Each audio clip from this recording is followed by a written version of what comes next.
Hey, what's going on everyone? My name is Donovan, and in today's video we're going to pit two Garmin watches against one another. And in my left hand we have the more budget-friendly Garmin 45. This is the Forerunner 45. And in my right hand we have the Garmin Forerunner 245. I have the music version, however you can get it without music as well.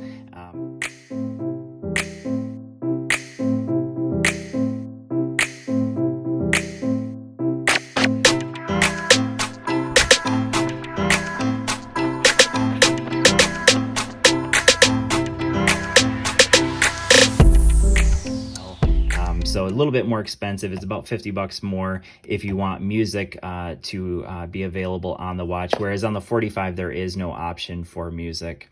So that being said, let's go ahead and talk about the price. So first things first, the 45 comes in at $200. That is the original retail price. You can get it for as little as 150. I've seen it, and I think that's actually what I ended up picking it up for when it was on sale. So generally $200, but you can get it a little bit cheaper occasionally. And same thing here with the 245. You can get it for about $50 cheaper than the original price. The original price, or the retail price, was $299. The 245 music that I have actually was originally $349, which is what I picked it up for.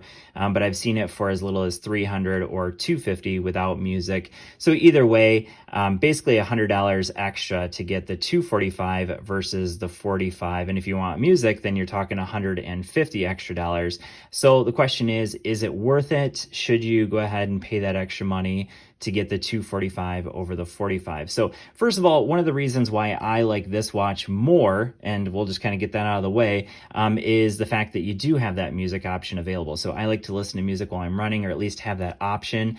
You do also have the option of podcasts. So if I go up here into Spotify, you can see that I have mostly just music here, but if I go down here, we can add music and podcasts. So I'm using Spotify, but you can use Deezer. You can also use Apple Music. So if you are a subscriber to any of those, then you can go ahead and get music on the watch. You can also transfer music directly to the watch. You can just plug it in using Garmin Connect as well. So that would be the other way to get music on it. But either way, I like to have that option, but obviously that option is not available over here on the 45.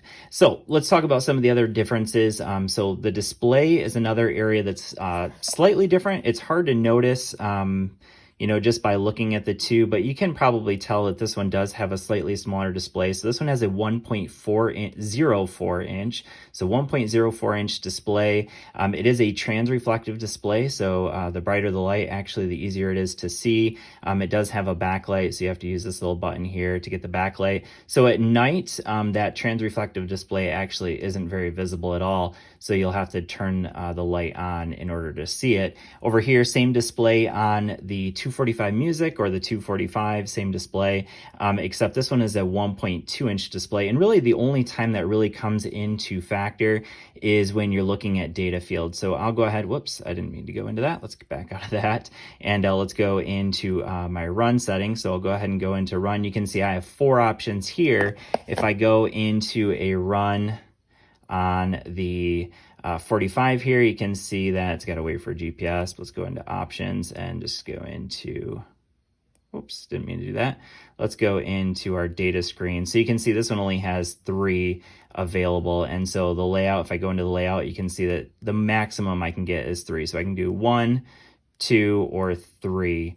So those are the only options you have. So only 3 data fields on this one. However, you can go into Garmin Connect and you can get options for additional data screens. But by default, the maximum number of data fields you can get on the 45 is only 3 versus 4 over here on the 245 music. And even let's say that you do use data fields, it is nice to have the option to have a little bit bigger screen so you can see that data a little bit better over here on the 245 or the 245 music. So that is the first. The second build difference, so everything else in terms of build is basically the same. So if I look over here, they have the same 5-button layout. So 3 over here, 3 over here, 2 over here, and the same, they function exactly the same as far as the button. So no difference there. You can see that these ones are all plastic versus these ones are capped by metal, but really no difference in terms of like the actual like usage of them. Same exact same heart rate sensor, so there's no difference there. They have the same sensors in terms of GPS, so again, no difference there. But here you can easily swap out the bands because they have quick release bands. So if you want to switch them out, you can easily swap these bands out if you want to. However, over here you can swap these out. It's just that you're going to have to go on to like Amazon or buy them directly from Garmin, because you can see you actually have to use a screwdriver to take these bands off on the 45. So much more difficult to change the bands out for some reason if you want to on the 45. So that would be the other difference. Now, let's talk about some other functional differences between these two. Battery is another area where the 245 does have the advantage over the 45, and part of that's just because you can fit a little bit larger battery in this slightly bigger watch on the 245. So as far as the actual battery, they do have some stats here. So you can see on watch mode, you get 7 days. So that's if you're using basically like smartwatch mode, you're only using a little bit of GPS, not listening to music, because music will basically cut your battery life in half while you're working out here. But you can see you can get up to 6 hours of GPS plus music mode. So let's say you're going for a marathon and you take 3 hours to do a marathon and you're listening to music while you're doing it, which I don't recommend necessarily, but if you're doing it, let's say, then that's going to go through about 50% of your battery over here on the 245 music. Now, something important to mention here is if you're just using GPS and not using the music at the same time, then you can get 24 hours of GPS on the 245, whereas over here on the 45, you can get, let's go ahead and flip it over here and show you. So 7 days on watch mode, so basically the exact same, but then only 13 hours on GPS mode. So the difference here being if you're just using GPS and not listening to music on the 245, 13 hours versus 24 hours on GPS mode. And I found that to be basically accurate. If I'm using both these watches in the same manner, basically about 3 days is what I'm getting on the 245 music. However, if I'm listening to music, I'm basically only getting about 2 days.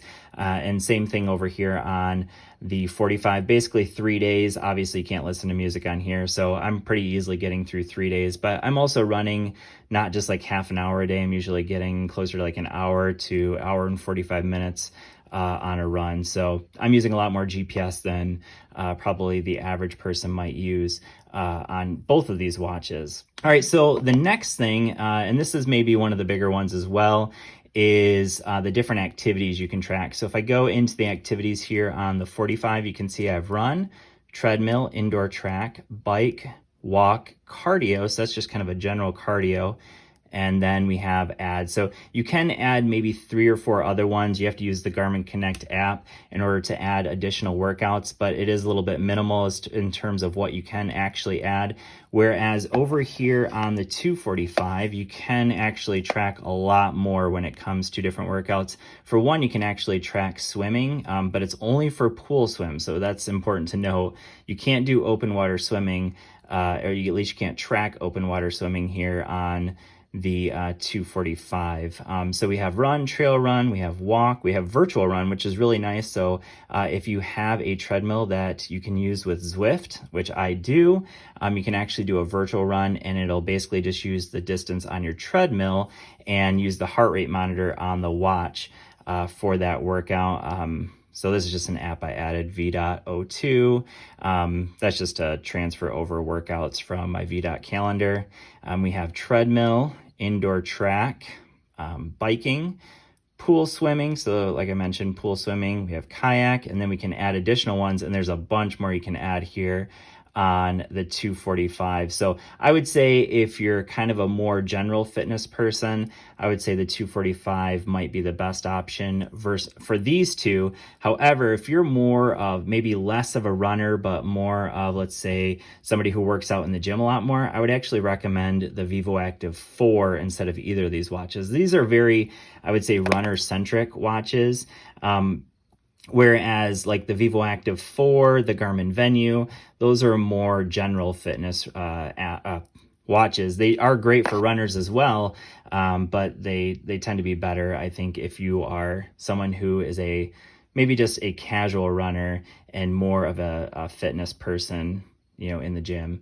Now, the other thing that you get on this watch that you don't get on the 45 is you get additional running metrics. So if I go in here, you can see it says performance, no status. That's because I've only been using it for the last 3 days again. So I review a ton of watches. And so I've only been back to this watch for 3 days now. But if I go in here, you can see you need to run outdoors. And I think it takes about a week before it's actually going to give you all these running metrics. But we do have VO2 max. Technically on the Forerunner 45, you can also get VO2 max. So that's not exclusive to this watch. We have our training load. That is not something you get on the 45. So it's going to let you know if you're overtraining. So if you hit this red position over here, then you're overtraining. Like I said, it's showing me kind of in the lower end of optimal training, but again, it's only been 3 days that I've been using it. We do also have recovery. Again, it's only been using it for 3 days, so it's not going to be exactly accurate. You can also get race predictors. Again, these are all things you don't get on the 45. These are definitely not accurate yet. It takes about a week before they become accurate, and then back to VO2 max. So you're definitely getting a lot more running metrics over here on the 245 versus the 45. But overall, for me, probably the biggest reason why I like the 245 over the 45 is one, that bigger screen. So being able to have 4 data fields instead of 3. So that's one reason. Obviously, again, I recognize that you can get additional data fields on the 45, but off the bat, with the standard software you get on these two watches, this one has 4 versus 3 data fields. Bigger display is one reason, but then the fact that I can listen to music. So obviously if music isn't important and you're just deciding between these two, then maybe the 45 might be the best way to go because you don't get a whole lot extra for that extra $100 with the 245 versus the 45. There are additional running metrics. You do have the bigger display and better battery life for sure.